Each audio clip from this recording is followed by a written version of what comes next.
what's up? This is Odulena from Odulena Digital. Welcome to my channel. Thank you so much for all the new subscribers who joined. Please explore the rest of the videos. I have a lot of content here. Every Sunday I post a new video, so if you're new here, please be sure to subscribe. I tend to post topics like my favorite books, as well as courses, education.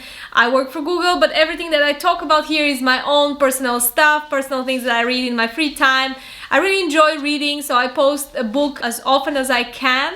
So today I'm talking about another book called Crucial Conversations, Tools for Talking When Stakes Are High. So this is a really interesting book, and I think it's an absolutely must read for all of us. Like, I think it should be even studied at school, because when I looked into this book, when I started looking into the examples and the stories in the book, I was understanding that this is so many times I have destroyed crucial conversations because of not following these simple rules. Of course, there are cases when it's very difficult to handle a difficult conversation, but with this book, I guarantee that probably you are going to do this much better. So, what is the deal with crucial conversation? What is actually a crucial conversation? A crucial conversation is when stakes are high, so it is about something important. Opinions are contrasting, so they are two exactly opposite opinions.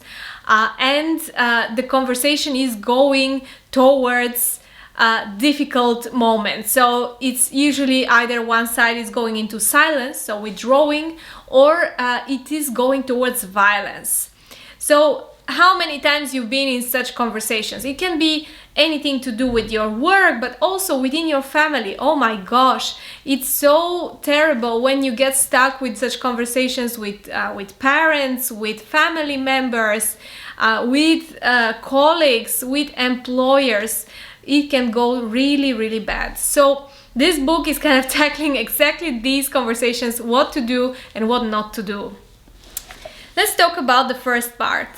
The first rule when you are into this kind of conversation, when you realize that stakes are high, opinions are contrasting, and there is a moment of violence or silence from the other side or from your side, then you are definitely in a crucial conversation. The thing is that these kind of conversations don't happen expectedly. They might happen very unexpected. People just might surprise you out of the blue with some new information, or they might have been avoiding to talk about a certain topic and suddenly they explode. So typically these conversations happen when you expect them at least. So you better be prepared in advance and have these techniques. I'm sure that they will help you a lot. The most important thing when you are in situation of a crucial conversation and things are going bad is to ask yourself these three questions. What do I want to achieve? What do I want? What do I want for me?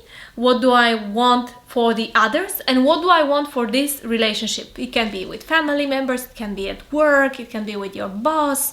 But once you ask yourself these three questions, you have established, let's say, your agenda. What do I want? And then you have also all the things that you don't want. And here is where most people fall into what he says, what the writer says, is the fool's choice. The fool's choice is either I demand on what I want and upset others, or I go into silence and I don't get what I want. So instead of going into this fool's choice, which both options are really bad, how about what do I have to do to get what I want after I've defined what I want, and also kind of keep this relationship stable, keep things respectful, and be able to achieve the results.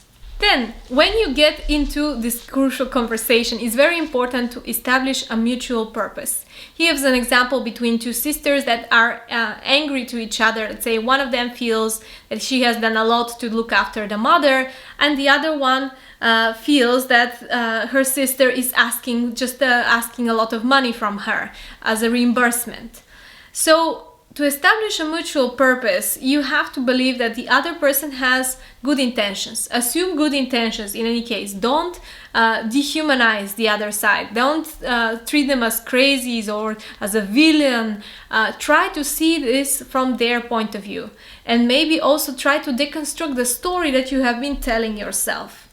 Start also with establishing a mutual purpose. Let's say you both want to understand each other, you're a family, you want to decide this in a correct way, in a fair way, so that both sides feel good about it. This is the mutual purpose. Once you establish this, then it makes it safe for the other person because they understand that you have good intentions. The worst thing that can happen when you approach these crucial conversations is to start with accusations. Let's say a woman believes that her husband is cheating on her. Instead of actually presenting the facts, what makes her feel the way she's feeling, why she's thinking this way, she starts directly with accusing. Instead of looking into, let's say, I saw this bill for a motel on the credit card and I feel uncomfortable. It might not be anything important, but let's have a look into this now. They would start like, you're cheating on me. And then the conversation goes in a completely different direction. Also, make sure you're addressing the right issue. Very often when crucial conversations start, people start to just putting in content, maybe putting in little insults or offending each other or kind of jumping on each other's ego and straying away from the main topic. A lot of times people would just use sarcasm or remarks instead of actually addressing the real problem.